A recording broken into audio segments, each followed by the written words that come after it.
Welcome back, everybody, to another episode of Paranormal, the New Normal.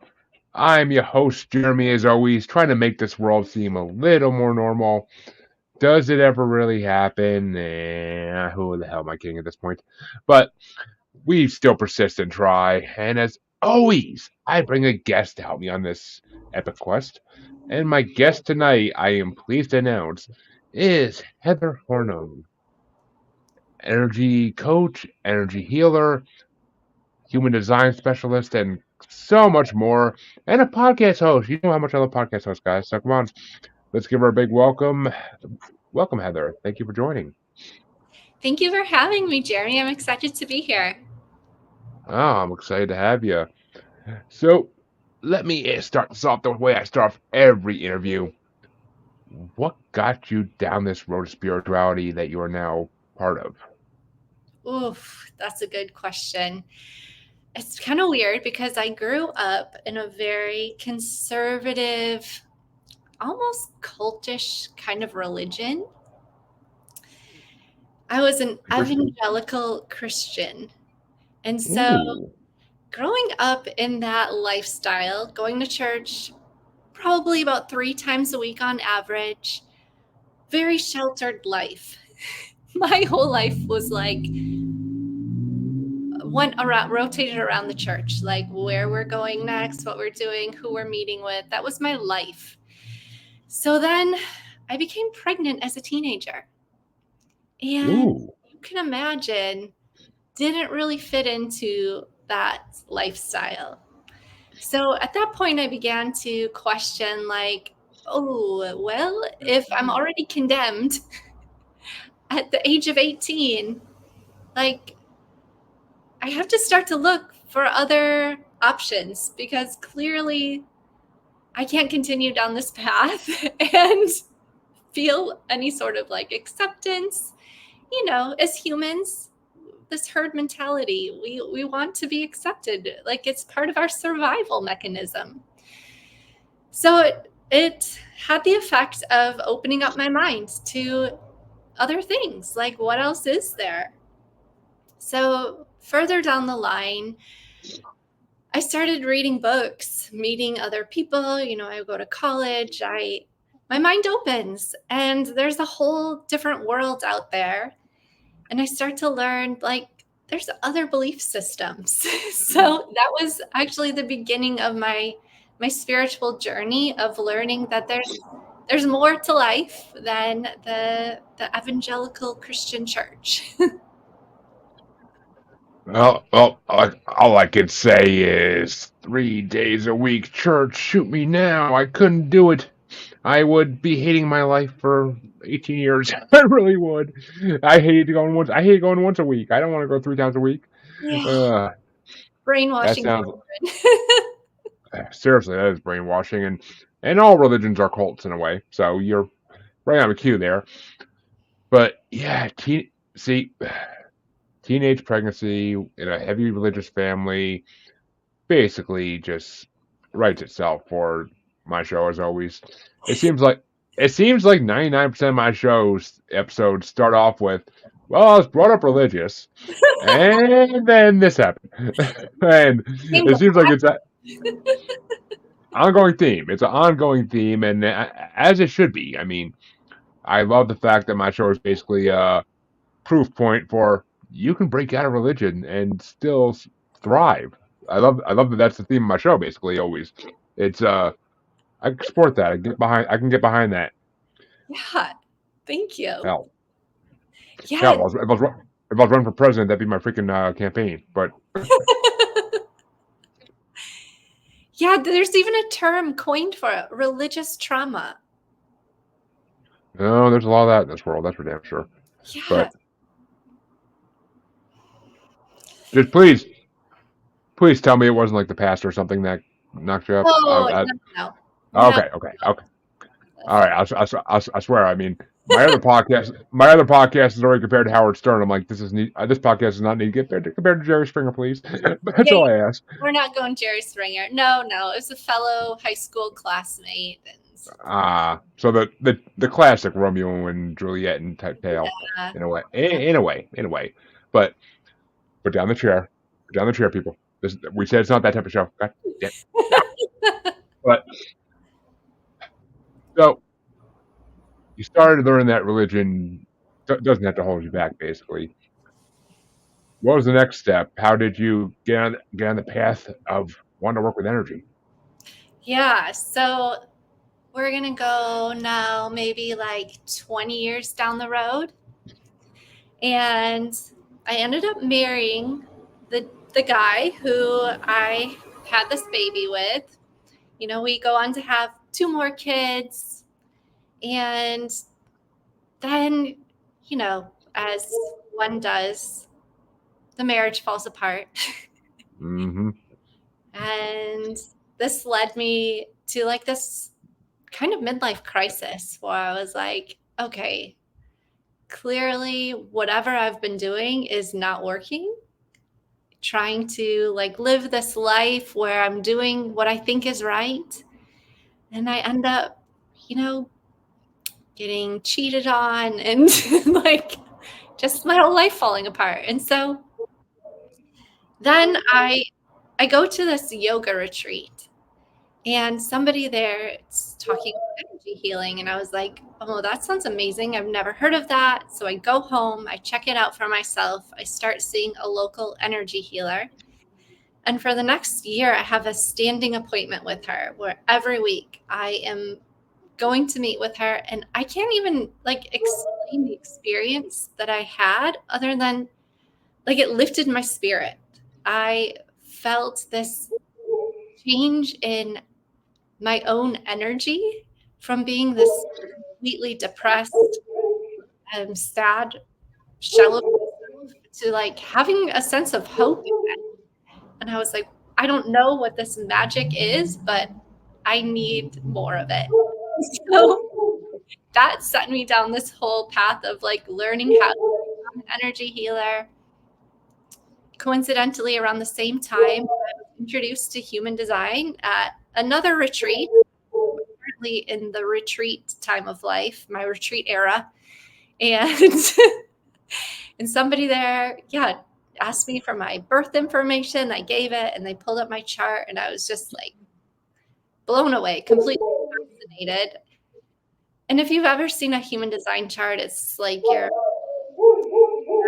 in Chinese. It's completely confusing, but it was enough to captivate me. So I bought the books, I studied it. And then after a few years of that, I got a professional reading done and I was instantly like, this is it. This is what I'm doing. So the rest is history. That I just was like so fascinated by my experiences with these esoteric systems and philosophies that I went all in. Yeah, I mean it's well. See, this is also amazing common pattern I see where people go through a tragic life event and they rather than let it crumble them, let it take them down, they just turn around and basically become their best selves out of it, which in my mind it tells me it's kind of fate, like it's meant to happen like this. It's no matter how horrible it may be, we can't change certain things and we usually come through them for the better, hopefully. Yeah. And that's, I mean, I don't know. That's my positive spin on it.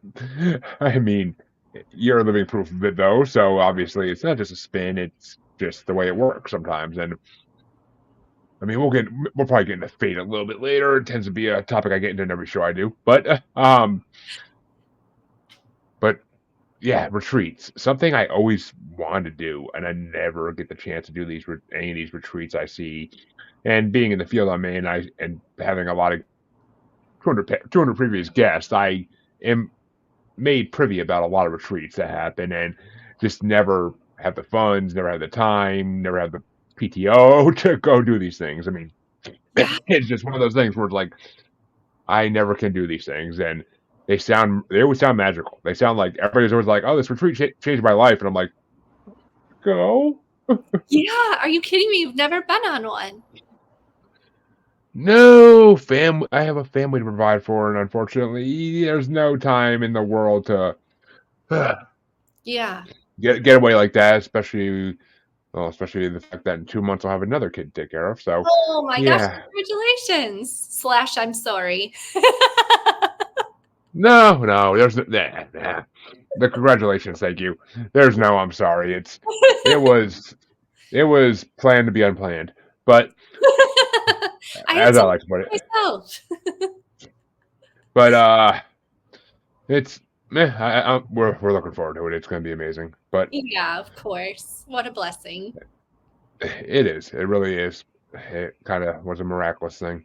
But so now that you're into all this, well, actually, I haven't talked about life design in this show in a while. So let's start there because I haven't had that conversation in a long time. That no one's come on that does that recently. I can't.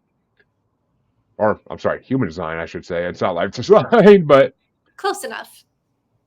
I always like to ask this question with it because no one really knows how to. Everybody defines it differently. So Okay. what? How do you define human design? Like every person who does it always has a different answer for this, and I love it.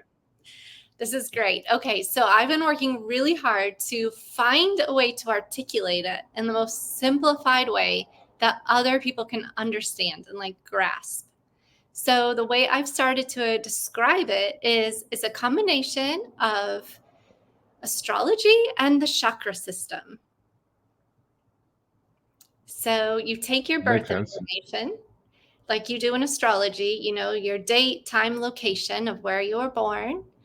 And with that information, you plug it into a calculator. And with that calculator, it shows you how your energy system works. And of course, it's a bit more complex than that, but people are beginning to understand what the chakra system is. They're hearing that more and more. And if you're not familiar, it's your energy system. It's made up of these different energy centers within your body.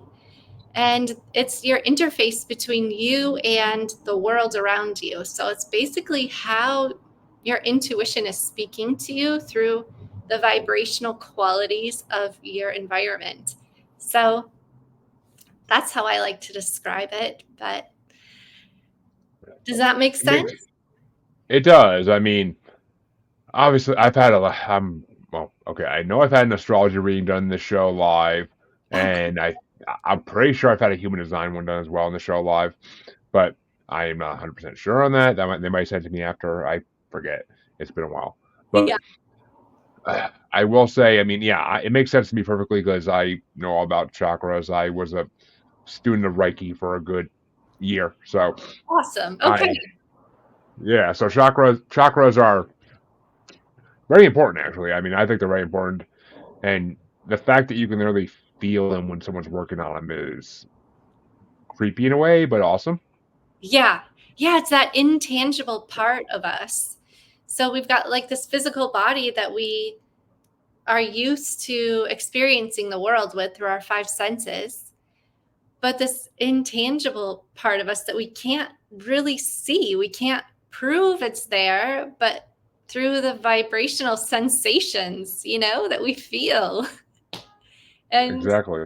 it's nothing that you can necessarily prove. So it kind of lies in the realm of faith and Well, it lies in the realm of faith to some degree, but anybody who doesn't believe that your chakra system is real, go get a Reiki session or two done, and I'm right. telling you that I used to be a non-believer. I used to be a non-believer, but feeling is believing. In this situation, it's not seeing; it's feeling is believing. Because oh my God, Yeah. it'll make you cry. It'll make you happy. It'll make you feel like you're a freaking weightless feathered bird out there flying around. Because it literally lifts you off the ground. It'll get rid of your worst depressions. It's amazing. It truly is amazing to have some Reiki done on you and just feel that energy leaving your body, all that negative energy just getting pulled out of you. Like it's like a huge, like there's a huge vacuum in front of you for your soul. Like it's, oof. Yeah. Yeah, that's a wonderful way to describe it. Like a vacuum cleaner for your soul. I love that. Yeah, and that was actually my first experience with energy was Reiki, was receiving those sessions on a weekly basis. And it helped to pull me out of this like deep depression. I've had it done, so I can easily imagine what it's like. And I mean, there's no other way. I mean, folks, there's no other way to say it. You have to have it done to really understand what it's like. But it's just life changing. It's a life changing thing, and you realize that you're never going to see life the same again because you know something else is possible that you didn't think was possible beforehand. So Yeah. it's To know that like this whole energy system that you have surrounding your body, like it holds all of these ideas, these like thoughts, these beliefs, these projections, these attitudes. That's where all of this like lives within you. And to like have these distortions cleared and these blocks removed gives you this ability to experience life in a completely different way. it does. I mean, it's eye opening. It's eye opening. I can go on all day talking about how good Reiki is, folks. So I need to move on a little bit here. But and it's funny because the way you described it with astrology and chakras together. I mean, it basically you can almost define it as the universe's plan for us. That's basically what it is. Yeah. I don't. I mean, all my listeners know I don't believe in any big G God. I don't believe in any. I don't believe in a creator, basically, unless it's an extraterrestrial. Then I kind of believe it. But Matrix, we're living in a Matrix, but an That's alien Matrix. I'll say that much. But yeah. I mean, so the universe basically is a sentient being in my mind, and it has plans for us. Yes, we have free will because that's the way it happened. But almost the way we're designed. I don't like to say that, but the way it happened is we have free will, but we still have fate. We still have things that are going to happen, life events we can't push past, life events we can't change around. Is that the kind of the same way you feel, or? Yeah, so I just read this super interesting book, maybe you've read it too, called The Kabbalion. And it's the 7 No. universal laws, the hermetic principles that have been carried on from like time immemorial. And it's the laws of nature that are described in it. It's like cause and effect and polarization the law of polarity.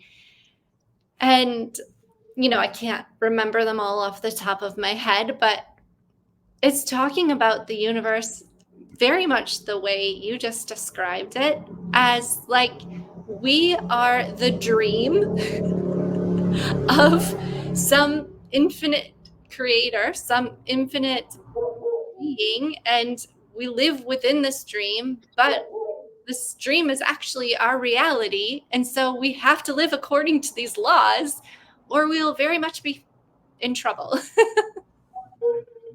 And actually, I never heard that book even. But this is just some that's just kind of a theory my mind has come up with over all the guests I've talked to about that believe in different. They all have all the different beliefs. I kind of put into one.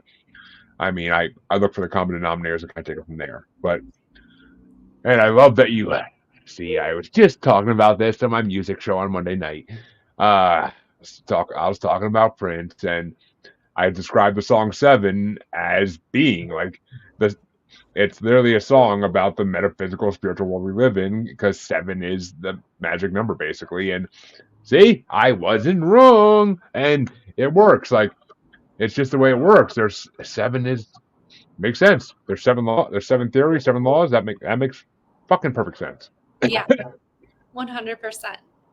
And it just shows once again that Prince was a genius because all seven of them will watch them fall. Oh, I mean, Prince. they're not gonna fall. I mean, but we'll watch them fall when they do. That's for damn sure.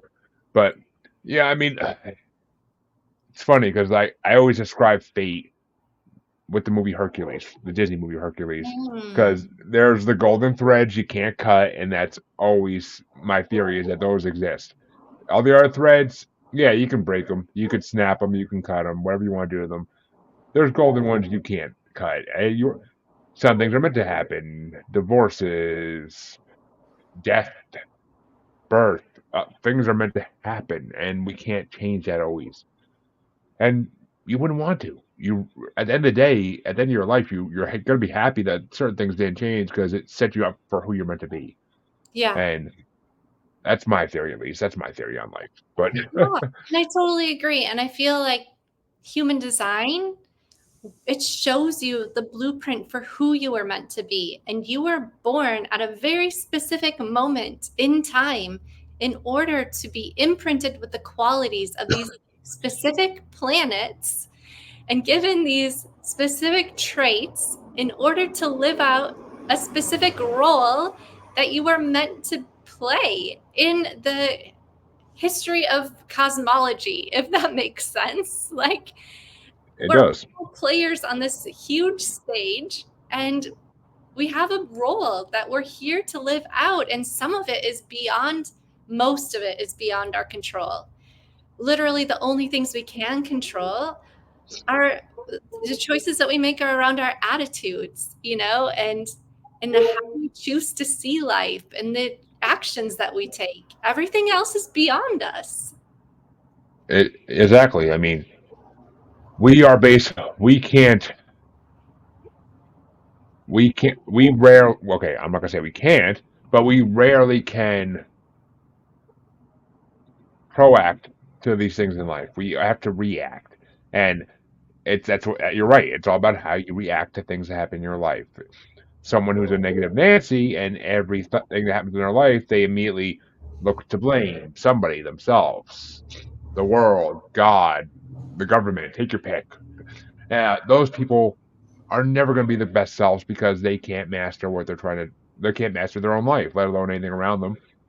It's the people like what I try to be, who always try to think of the positive, who always try to say there's going to be a way out. There's going to be something better in a few days. Like, you just got to tell yourself, this too shall pass. As much as I hate corny sentiments like that, it's true. It's so fucking true.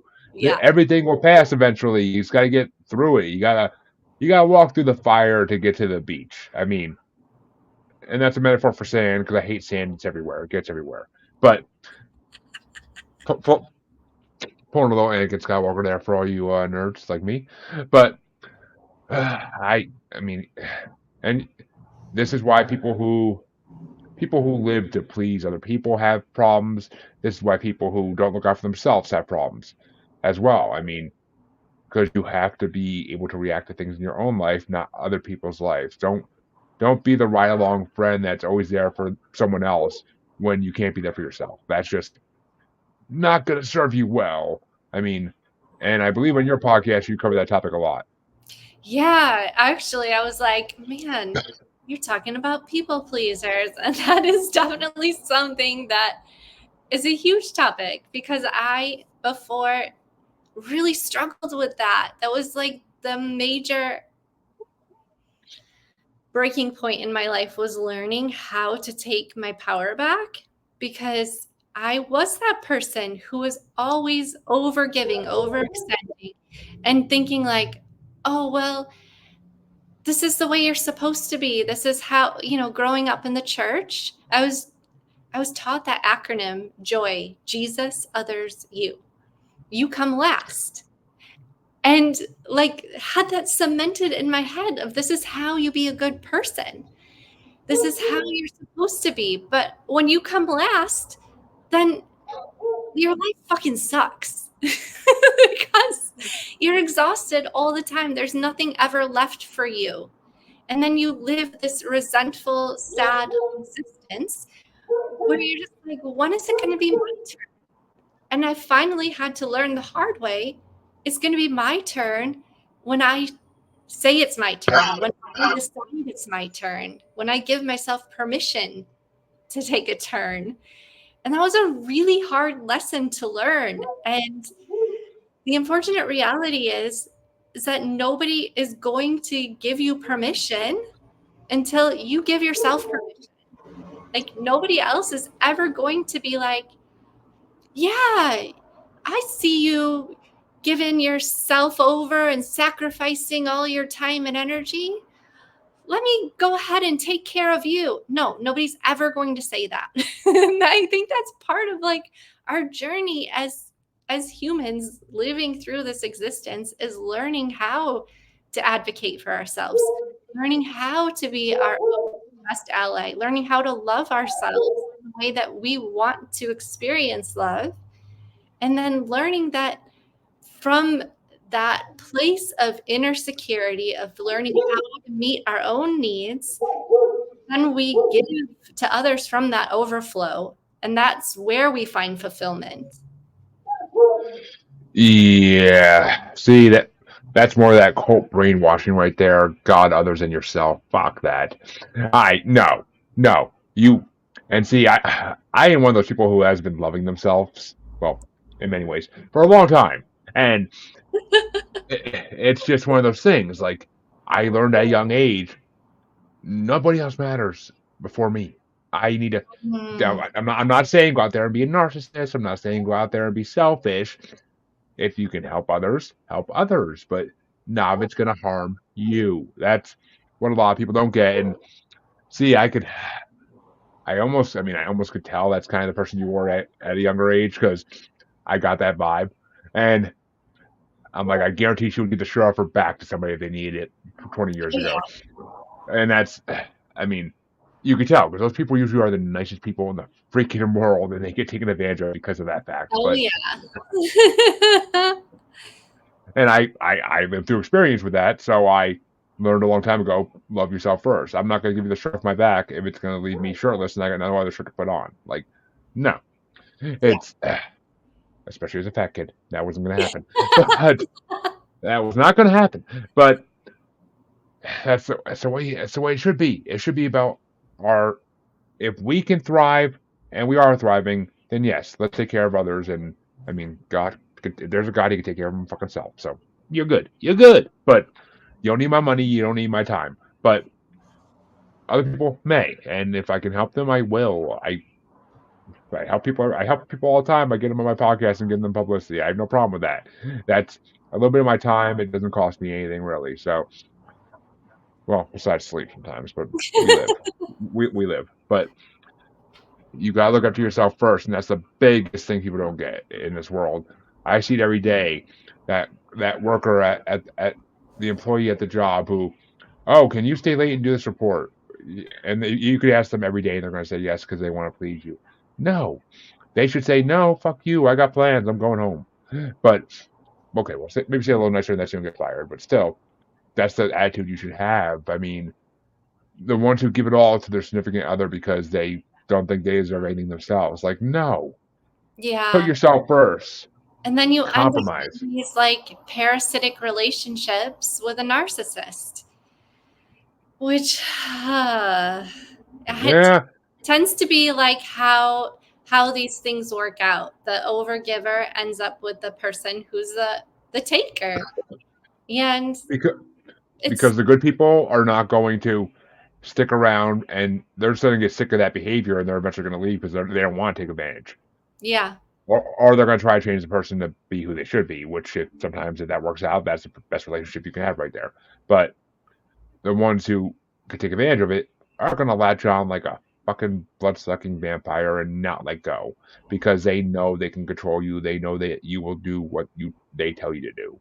That you will do what they ask you to do without question. Because even if it's eating you apart in the inside and killing you, you will still do it because it's just. I've dated women in my life that are like that in my past, and I got them after they were abused by the narcissist, and they finally broke free. And trying to heal that damage is it's a full-time job. I'm not gonna lie, it's a full-time fucking job. You're messaging them all day, or they're calling you all day, needing to be basically get pep talks all day about how they shouldn't do this, how they shouldn't do that, and it's after a while you just get tired of it, and eventually it wears down on you, and then that goes back to the whole taking care of you first thing, and you feel bad because they can't help it. I mean, it's a vicious fucking cycle. Yeah. Yeah, which is why they need to heal on an energetic level in order to like raise their own self-worth and to realize that their time and energy is just as valuable as everyone else's, and that they need to learn how to protect that and pour into themselves, love themselves, so they don't then become these needy people who have to have other people constantly pouring into them in order to see their own worth. Yep, exactly. I mean, in our life, we're currently dealing with my wife's narcissistic piece of shit baby daddy. And he is literally one of the worst people I ever met in my life. And whether he realizes it or not, because a lot of times they don't realize who they are even, They have no but idea. They're so unaware. they are. And he needs some energy healing. And by energy, I mean about 5,000 volts of electricity. But that's my personal opinion. But it's just horrible.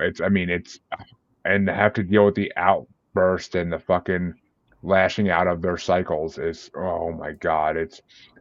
And you can't talk sense into them. You can't talk sense to them. They can't see they're doing anything wrong. They just think that they're perfect, and it's literally just, oh my God, it's horrible. It is. And dealing with it for a year now, and I'm ready to freaking but something needs to happen. Come on, universe. Come on. I'm Yeah. there. I promote you on this show 4 times a week. Come on. I promote you, and that you're a good thing. So help out, brother. Come on. But you kind of gave a good segue into the other side of your abilities, and that's energy healing, which I've had many energy healer on this show, but they're all different. They all heal differently. So let's break into that a little bit. And so we have this narcissist victim. How do you help them energy heal? Yeah. So it's through recognizing the ways that they're giving away their power, because a lot of times people don't self-identify as people pleasers. They're just like, no, I'm just a really thoughtful friend.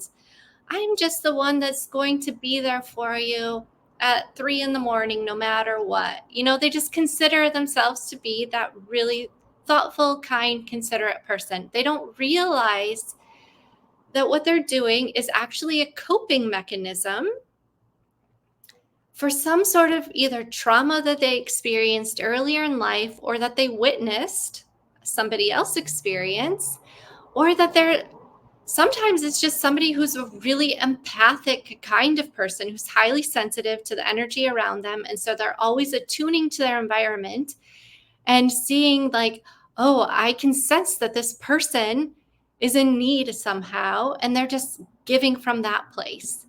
So these people have no boundaries in essence. So the way I work with them is through helping them recognize these areas in their life where they're overextending themselves. It's in codependency, lack of boundaries, self-sacrifice, not being able to say no ever, overextending themselves. So when they can start to see in real life scenarios these ways in which they're perpetuating these circumstances through their own behaviors, and then they start to confront these behaviors in different ways by having boundaries, by learning how to say no, by learning how to consider, what am I experiencing in this moment? Turning the gaze inward instead of always looking at everybody else and trying to presuppose what everybody else needs. Instead, looking at yourself, what do I need in this moment? And then moving from that position. And when you start to do that, when you start to live from the inside out instead of like from the outside, and then basing your behaviors on what that would determine, it changes everything. I mean, it truly does. I mean, I was one of those. So actually, I found out in the last year that I'm an empath. I never knew it. I guess I always have been, but I never knew it until Medium told me, like, you are. And I was like, oh, that explains a lot. But because I was one of those empathic people my whole life who got taken advantage of because I was always trying to shift to the energy of other people and be on their level. Not levels you should go down to, folks. Stay above those levels. Those are the sub-levels. You want to stay above ground zero. But, I mean, it's just, I experienced it, and I've seen it over and over and over, and it's just, that's why I like doing this podcast about topics like this, because it's, even though it's not as paranormal gets, I mean, it's the weird things that happen in life that we need to understand why they happen. And sounds like your podcast is actually the perfect place for anybody going through this type of thing to listen to. It really does. And I recommend it fully, which when we get to the end, folks, she'll tell you where to find it and all about it, so you can go check it out, of course. But so when someone heals on an energetic level, it's basically like when you have a bad cold, which fucking kids give me one now. But when you have a bad cold, it's like when you have a bad cold, and basically, it's like when you get better. That day you finally stop sniffling. That day you finally stop sneezing and coughing. You feel like $1,000,000. As someone who's had this done, like you feel like $1,000,000 the day after you get done with your energy healing, and it fully heals you. Yes, you may need it again a couple days later because it doesn't last long. It usually doesn't last long unless you can learn to practice it yourself and push it forth every day, which time constraints kind of stop me from doing that personally because I don't have the time to sit there and do that. I wish. My life is a little too rushed. But what is your recommendation to someone if they want to keep it going after a session, if they want to keep themselves feeling good? What can they do themselves? Yeah, absolutely. So I consider it like energy hygiene. Like you don't just take a shower once and you're like, oh, I'm good for the rest of my life. I've met guys like that. Energy hygiene is a real thing. Like it's necessary to keep up with it, to keep your energy clear so that you continue to raise your own vibration. And when I talk about vibration, like everything is energy. We are energy. This phone is energy. This cup is energy. Matter is these particles spinning at different vibrations.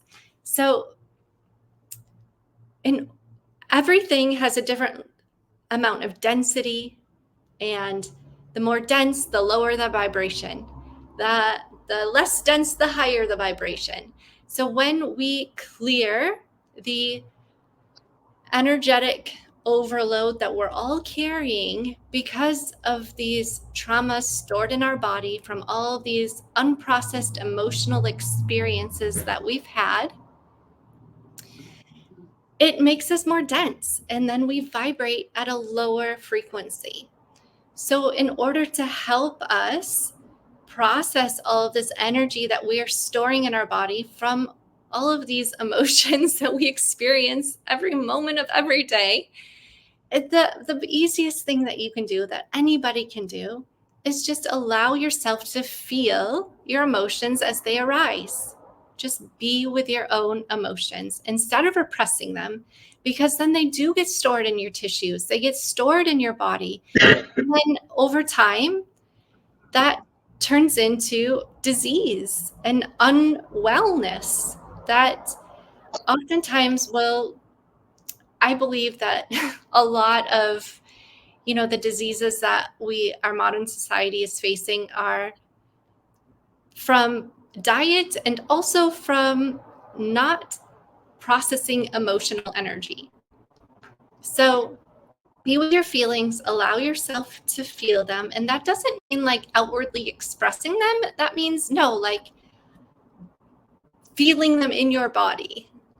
And for some people, that looks like dancing, shaking, movement of some sort. For some people, it's just like sitting and breathing. But being with your own self and acknowledging whatever you're feeling is your own form of energy healing that anybody can do. Exactly. Fucking exactly. And I mean, everybody in this earth has vibration, guys. Everything has vibrations. The people and animals living close to a nuclear power plant may have a little higher vibrations. Go see a doctor. But everybody has vibrations, and you have to learn to raise it. And like Heather just said, you have to learn to raise the vibration. And I mean, as Marky Mark said, get those good vibrations going. Come on. But it's just one of those things. I mean, you can't just, for some people, going outside and smoking a cigarette is a way to raise your vibration because it just relaxes you. raises you up and makes you go back into the freaking wherever you are, your house, your job, and you go back in, you're like, okay, I can deal with this. Let's go. Yeah. I mean, it's not the healthiest way to deal with it, but I mean, beggars can't be choosers. As I look at my cigarette pack, but you got to raise your vibration up somehow, and you're right. Energy hygiene is very important. If you just let your emotions take control of you, that's why we have anxiety these days. That's why everybody has depression these days. That's why everybody has some kind of mental illness, at least to some degree. I mean, ADHD, ADD, it's all because we're taught to repress our emotions. It's Yeah. something that men have been taught for hundreds and hundreds of years. Oh, you're not hurt. Get up. Go. You're fine. You're fine. Yeah. Like, oh, you don't. Boys don't cry. Go walk it off. Like it's no. If your boy wants to cry, let him fucking cry. What's he gonna hurt? Yeah. Besides, maybe if you think he's gonna hurt your manliness because of it, then go get checked. Go get checked out because you need some therapy. But I mean, it's just no. I mean, and even women are taught the same thing. They're taught, oh, you shouldn't cry in front of people. Why? What's wrong with that? Let other people know you are feeling something. Oh, God forbid. Yeah. No. You don't want to make Why? them feel uncomfortable.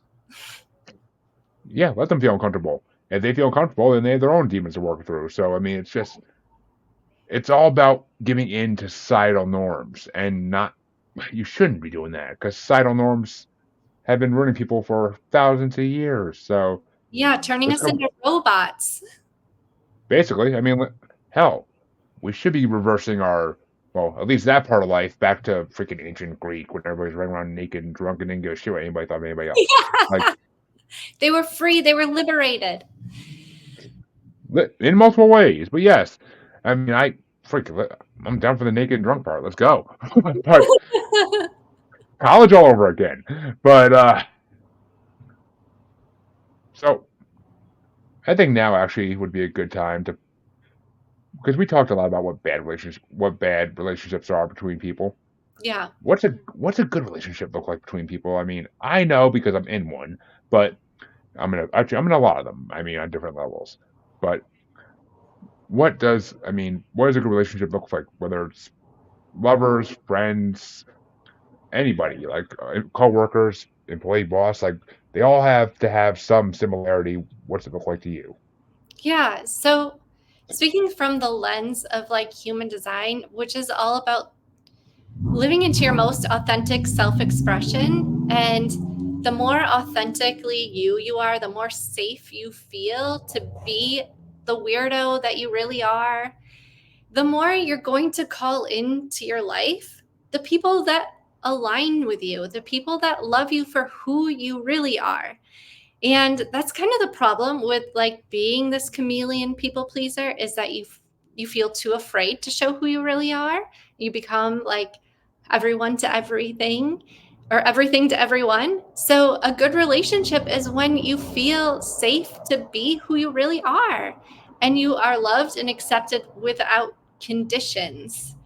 And you get to experience this mutual kind of appreciation for one another where you don't feel like you have to hide and wear masks.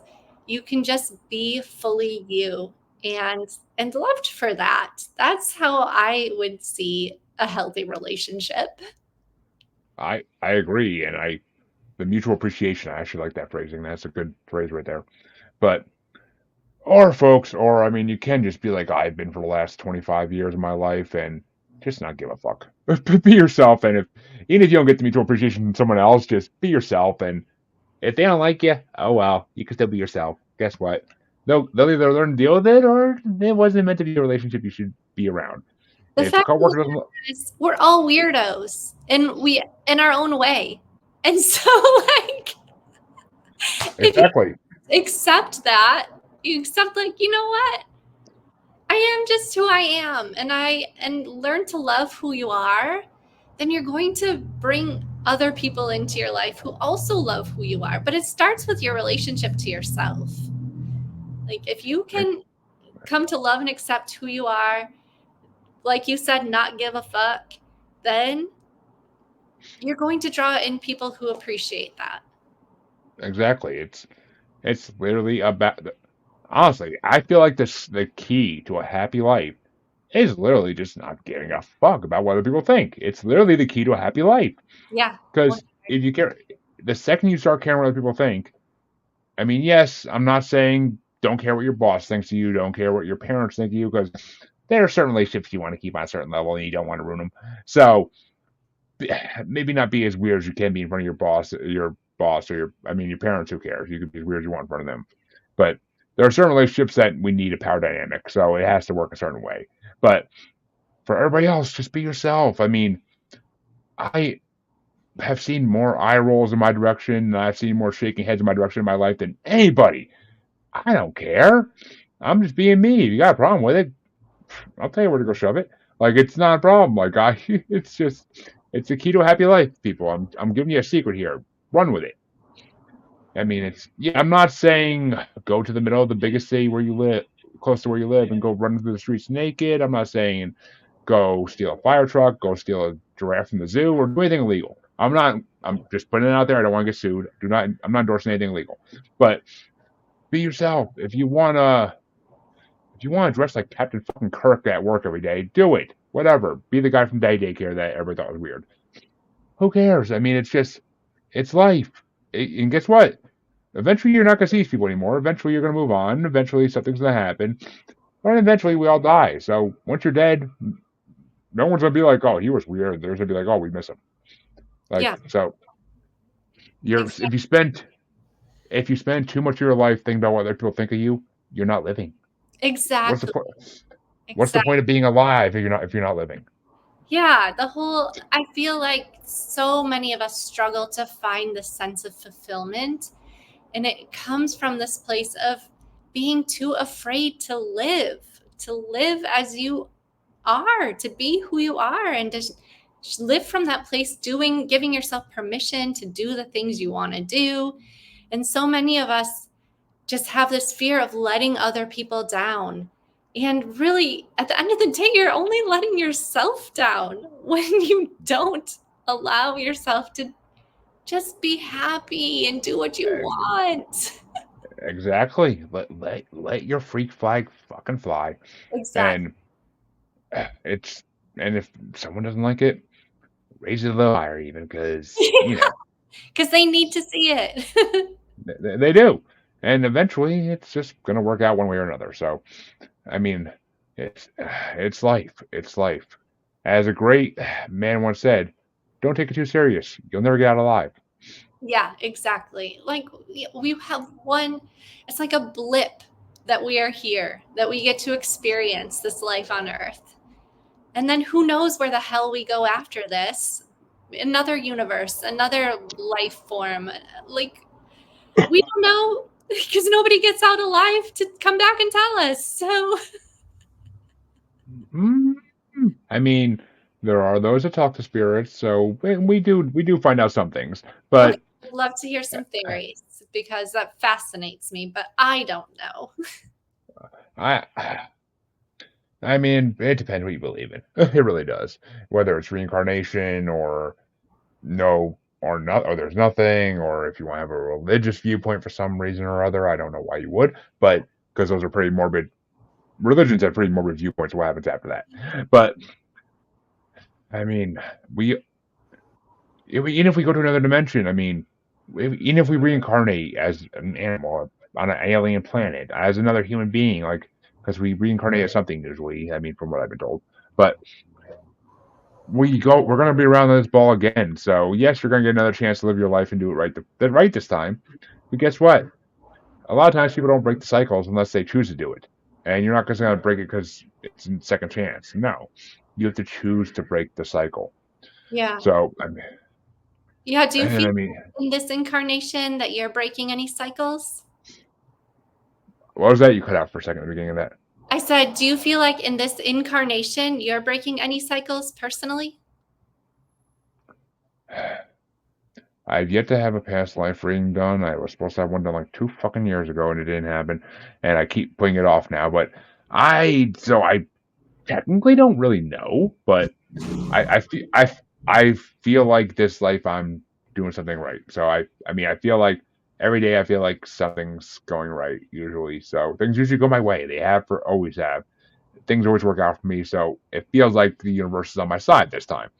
I don't know if if the universe is on my side or not in the past lives, but this life it seems like the universe is on my side. So maybe I'm doing something right. I don't know. I Yeah. mean, I'm sure there are plenty of people we could ask to tell you I'm doing nothing right, but we don't need my mother's opinion on the show. So, and right there is, I swear to God, I'm in a jokey mood tonight. I don't know why, but I'll take it. It makes for good episodes. But before we wrap it up for tonight, I do want to give you a little, well, as much time as you want to talk about your podcast. What your podcast is usually about, what it consists of, and just tell my audience why they should listen to it. Yeah. So my podcast is called the High Vibe Heather Podcast. And in it, I've recently started having guests myself, other spiritually inclined healers, that type of person. And just recently, my most recent podcast episode was with actually another people pleasing coach. So that was really interesting. She was from Australia. But the whole premise behind the podcast is to give people the opportunity to learn about all of the numerous different modalities there are. There's something for everyone to connect with. So if you don't like human design, or you don't like Reiki, or you don't whatever, there's like a billion other things that you might like. And it's all about finding the thing that's right for you in order to help you live a better life. So that's what my podcast is all about. Well, there you go, folks. That's reasons right there you should listen to it, because it can help you find your modality in life and what makes you happy. And I mean, if everybody on this life could just be Stone Cold Steve Austin, flipping people off and then kick them in the stomach. I mean, come on, that's what you should do to people that piss you off. I mean, just basically, I mean, don't go physically kicking people in the stomach and stuttering them, please, please. I don't need any lawsuits, but spiritually do that. Spiritually, no actual foot raising. Feel free to flip them off, because what the hell are they gonna do about that? I mean, it may get you in a few fights, but it depends on your personality whether or not you can handle that. But it's just the way. If someone doesn't like something you're doing, if someone doesn't like you, tell them to fuck off. I mean, it's just embrace yourself, embrace your freak flag, be happy as who you are. Yeah. In the skin you're in the skin you're in the spirit you're well, you're not in your spirit. Your spirit's in you, but in the life you're in, just be fucking happy. But yeah, live your life. Live your life. It's for you. I mean, that's the great thing about reincarnation, is we all come back and do it again, whether we want to or not. So, well, usually, yeah. Actually, that's debated, because some people say we have choices. Some people say we have no fucking choice, and we're just shoved back in when our tickets pulled in the great DMV in the sky. But everybody loves that metaphor always. I literally just came out. I just came with it out of nowhere one day, and it just stuck. But well, we can all relate to it, because we're like, oh yeah, you have to pull a ticket and you wait in line and you're just like in limbo forever. I mean, I'm that fucking guy that goes up there every time and always happens to get ticket 69. What the fuck can I say? Yeah, I feel like I'm that guy. They literally are like 69. Oh, fuck this guy again. But and they love me up in the universe. I mean, they really do. Don't you guys? Come on. What a blessed life you have. It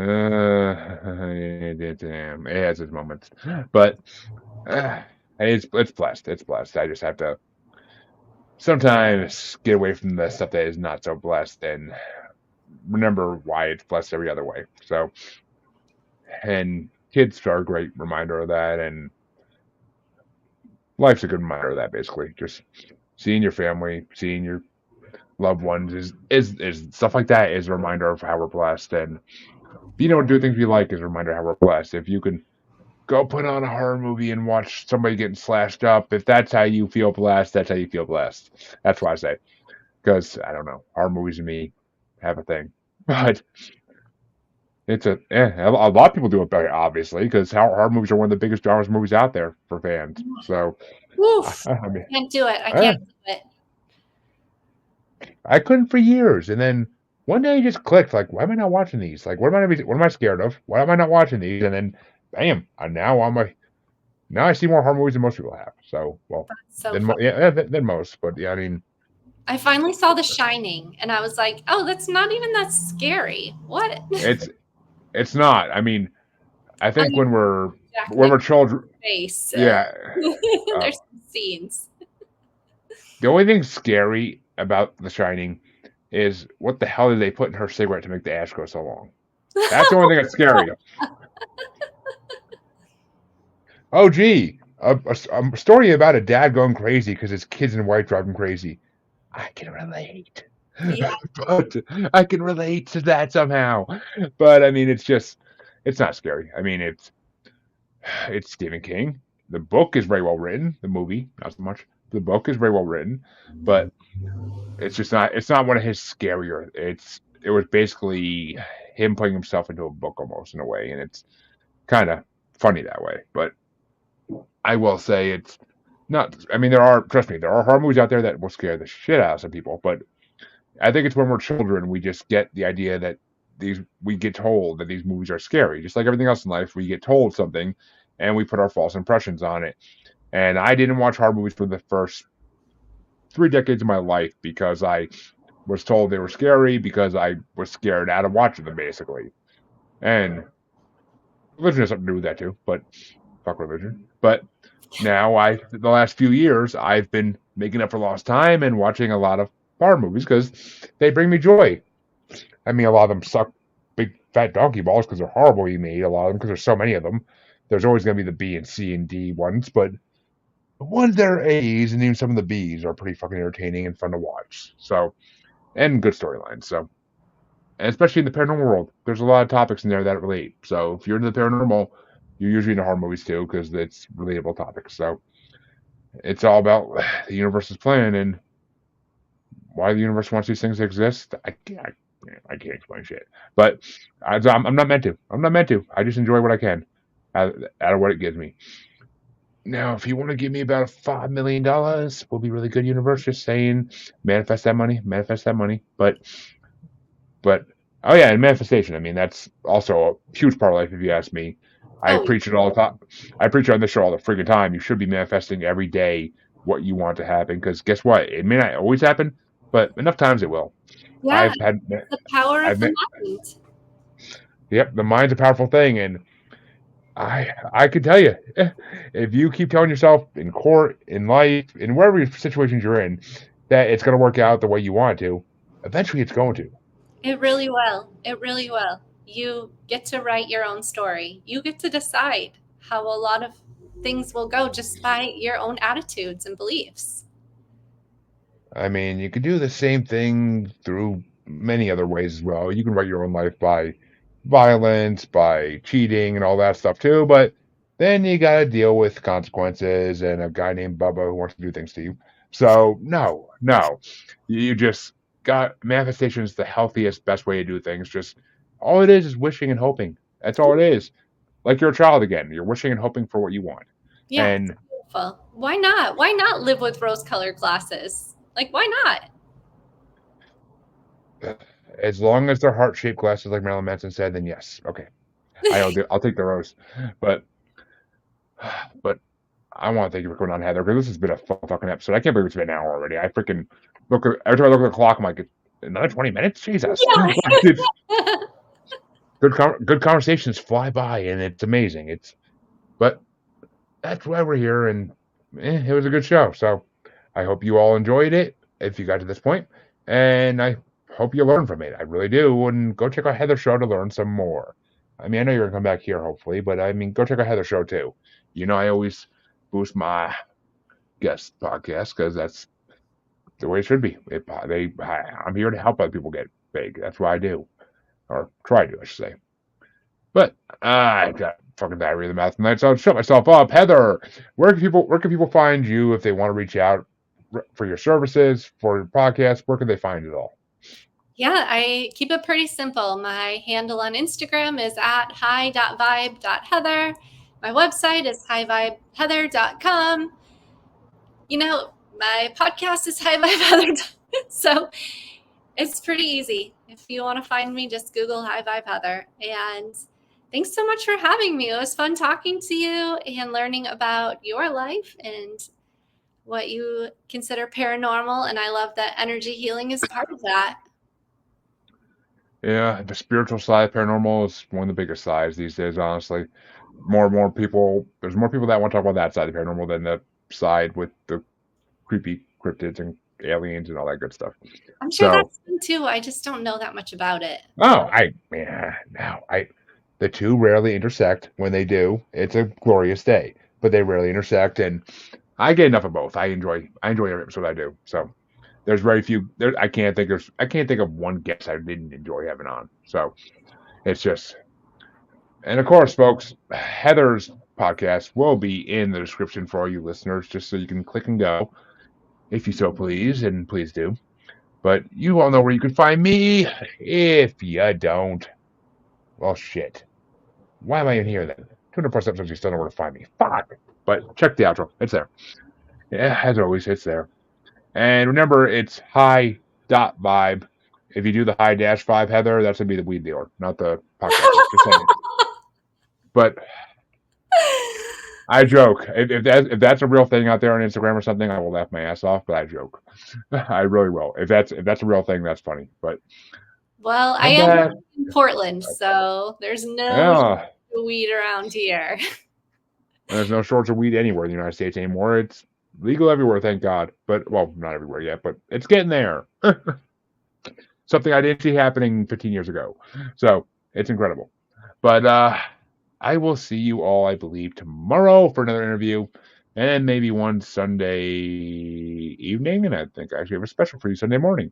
So, y'all welcome for all you who watch this in replay. But have a good night, everybody. Your faithful host needs his beauty sleep. Yes, it's beauty sleep. Shut up. See you next time. Good night.